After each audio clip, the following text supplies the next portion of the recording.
你见过炫富把自己炫得踩缝纫机的吗？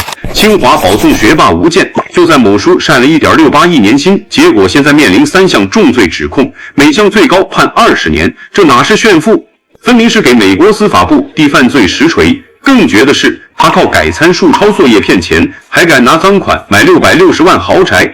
看完吴健的故事，保你朋友圈都不敢乱发了。吴健从小就是别人家的孩子，安徽数学物理竞赛双料1等奖，直接保送清华大学自动化专业，相当于高考战场的开挂玩家。毕业后嫌国内副本不够难，直奔美国康奈尔大学拿下运筹学博士学位，学历在金融圈相当于自带王者段位认证。2018年，他加入纽约顶级量化基金 Two Sigma 时，起点就是量化研究员。更离谱的是，别人在大厂熬10年未必能升职，他3年就升任副总裁，5年干到高级副总裁，这晋升速度比火箭还快。要知道 Two Sigma 可是量化圈的黄埔军校，实习生月薪都能超过10万人民币。而高级副总裁的薪资更是能让普通人直接晕过去。直到他作死之前，这一切都像爽文剧本。不知道大家对金融人的薪资有没有了解？你觉得吴健的1.68亿年薪在量化圈是什么水平？结尾揭晓标准答案。Two Sigma 这种顶级量化公司赚钱逻辑其实很简单，用数学模型预测股票走势，靠算法在股市捡钱。但他们有个铁律，新模型必须和老模型划清界限，专业术语叫去相关性。就像考试时老师怕学生抄答案，要求每个人座位隔1米。吴健的工作就是开发新答题思路，但他偏偏把别人的正确答案偷偷抄到自己卷子上。具体怎么操作的呢？他先正经提交了14个新模型，通过审核，等开始交易后，偷偷把去相关性参数调高了100倍。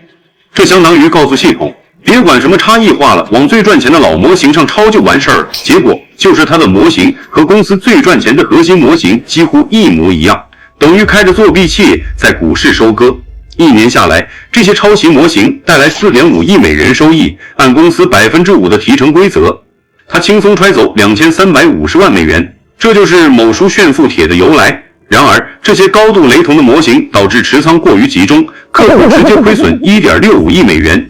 就像你抄同学答案拿了满分，却害全班被取消成绩，这事儿能善了吗？可能有宝子不懂，不就是改个参数吗？至于这么严重？那你可太小看量化交易的游戏规则了。咱们用奶茶店打比方 ，Two Sigma 就像开连锁，奶茶店的老板要求每家分店必须有独特配方模型，这样即使某款奶茶滞销，某只股票下跌，其他产品还能赚钱。而吴健呢，表面上提交了14种新配方，背地里全换成了最畅销的珍珠奶茶配方。这种操作的风险极大，当所有模型都集中压住同一类股票时，一旦市场波动，就会出现一损俱损的灾难。数据显示，吴健的骚操作导致客户产生6.2亿美元的意外盈亏，其中1.65亿美元直接亏掉，相当于给每位客户的奶茶里加了泻药。而更讽刺的是 ，Two Sigma 内部员工投资的基金却靠这些模型赚了4.5亿美元，这波损人利己玩的是明明白白。吴健的作死3部曲其实早有预兆，首先是2021年开始偷偷改参数，靠着抄作业业绩飙升，然后到了2022年底向老板邀功，要求大幅提高薪酬，成功拿到2300万美元绩效奖金。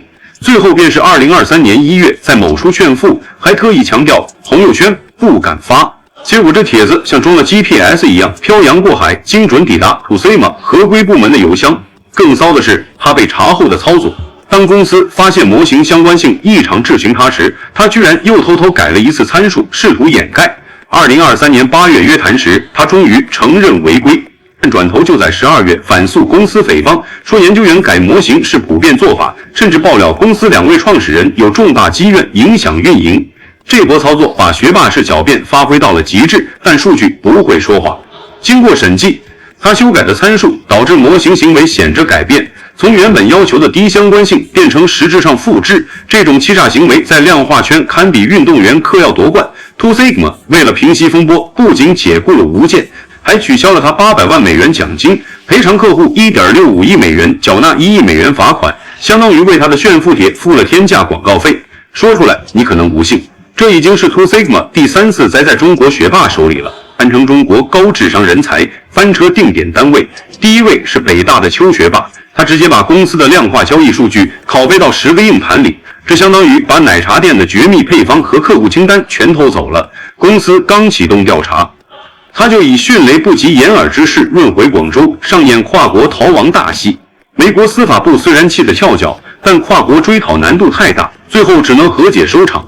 具体赔了多少钱，至今是谜，估计够在广州买几套房了。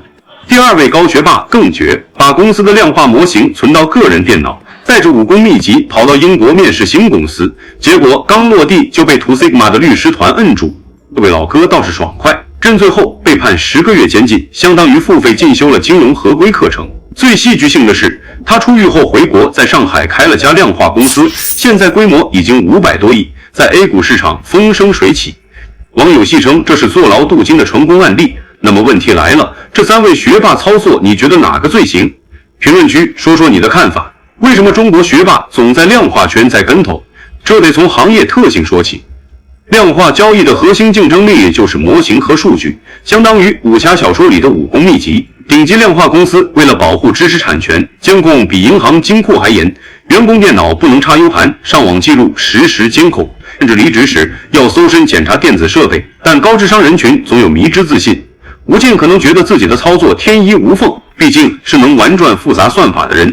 邱学霸或许认为法不责众，行业内肯定有人这么干。高学霸大概盘算着风险换收益，坐10个月牢换未来100亿身家，值不值？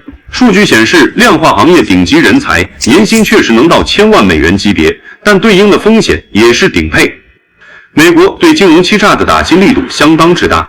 更有意思的是，这3人的结局对比：邱学霸润得及时，花钱消灾；高学霸认罪伏法，曲线救国；吴健嘴硬到底，面临重刑。这告诉我们一个道理：在金融圈混，懂数学不如懂法律，算参数不如算刑期。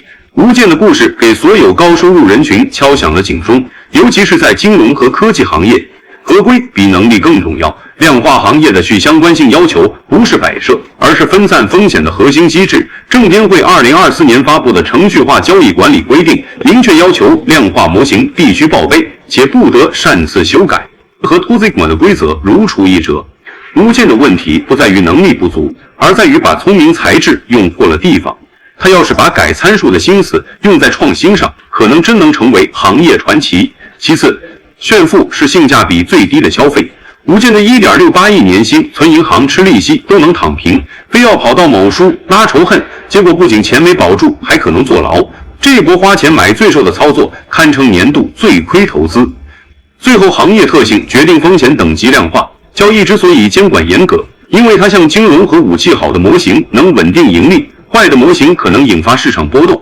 2024年，证监会新规特别强调对高频交易和算法一致性的监控，就是怕出现算法共振，引发系统性风险。吴健的操作相当于在金融市场制造交通事故，不被罚才怪。现在揭晓开头的答案，吴健的1.68亿年薪明显有问题，因为正常量化高管的收入与客户收益挂钩，而他在客户亏损1.65亿美元的情况下还拿高薪，这本身就不符合行业逻辑。就像医生给病人治死了还拿奖金，可能吗？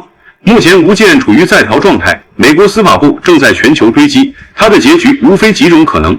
最好的情况是像邱学霸那样和解，赔钱了事，但职业生涯尽毁；最坏的情况是被引渡受审，面临数10年监禁，中间路线可能是流亡海外，但从此成为国际逃犯，再也不能踏入美国和有引渡条约的国家。讽刺的是，他当年晒出的2350万美元，现在还不如用来请顶级律师团队。要知道，美国金融欺诈案件的辩护费用平均每小时1000美元，完整诉讼流程下来可能要花掉上千万美元，这还不包括罚款和赔偿，相当于辛辛苦苦作弊赚来的钱，最后全给律师和政府打工了。而 Two Sigma 虽然赔了钱，但及时止损，重塑信任，这家管理着600多亿美元资产的巨头。经历3次中国学霸事件后，估计会对华人员工加强背景调查，甚至可能设置更严格的权限控制。这对后续想进入量化行业的中国学生来说未必是好事。从奥数天才到阶下囚，真正的财富不是银行账户里的数字，而是驾驭财富的智慧。真正的学霸不是玩转公式的能力，而是坚守底线的定力。在这个流量为王的时代，低调才是最牛的炫富。合规才是最好的财富密码。下次想晒工资条前，不妨想想吴健的故事，毕竟自由比点赞值钱多了，你说对吧？